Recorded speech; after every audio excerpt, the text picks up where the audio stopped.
Karnataka ഹുബ്ബള്ളിയിലെ college വിദ്യാർത്ഥിയുടെ കൊലപാതകത്തെ ചൊല്ലി രാഷ്ട്രീയ പോര്. ലവ് ജിഹാദിന്റെ ഭാഗമായാണ് കൊലപാതകമെന്ന് ആരോപിച്ച് ബിജെപി പ്രതിഷേധം ശക്തമാക്കി. സംഭവത്തെ മതപരമായി ചിത്രീകരിക്കുന്നുവെന്ന് ചൂണ്ടിക്കാട്ടി ഹുബ്ബള്ളിയിൽ മുസ്ലിം സംഘടനകൾ ഹർത്താൽ ആചരിച്ചു.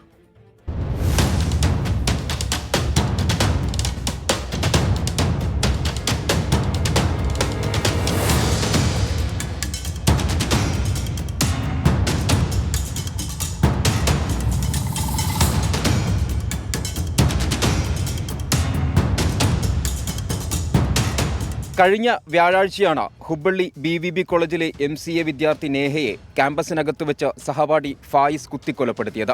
ഫായിസിനെ അന്ന് തന്നെ പോലീസ് അറസ്റ്റ് ചെയ്തു. പ്രണയാഭ്യർത്ഥന നിരസിച്ചതിനെ തുടർന്നുള്ള കൊലപാതകമെന്നായിരുന്നു പോലീസിന്റെ കണ്ടെത്തൽ. എന്നാൽ സംഭവത്തിൽ ആദ്യഘട്ടത്തിൽ തന്നെ പ്രതിഷേധവുമായി BJP രംഗത്തെത്തി. ലവ് ജിഹാദിന്റെ ഭാഗമായി ആസൂത്രണം നടത്തി കൊല ചെയ്തതാണെന്നാണ് BJPയുടെ ആരോപണം. നേഹയുടെ കുടുംബവും ഇതേ ആരോപണം ഉന്നയിച്ചു. തെരഞ്ഞെടുപ്പിന്റെ പശ്ചാത്തലത്തിൽ വിഷയത്തെ രാഷ്ട്രീയ ആയുധമാക്കാനാണ് BJPയുടെ നീക്കം. ഹുബ്ബള്ളിയിൽ തെരഞ്ഞെടുപ്പ് പ്രചാരണത്തിനെത്തിയ BJP ദേശീയ അധ്യക്ഷൻ JP നദ്ദ മരിച്ച നേഹയുടെ കുടുംബത്തെ സന്ദർശിച്ചു. അതേസമയം BJPയുടെ ആരോപണങ്ങളെ മുഖ്യമന്ത്രി സിദ്ധരാമയ്യ നിഷേധിച്ചു.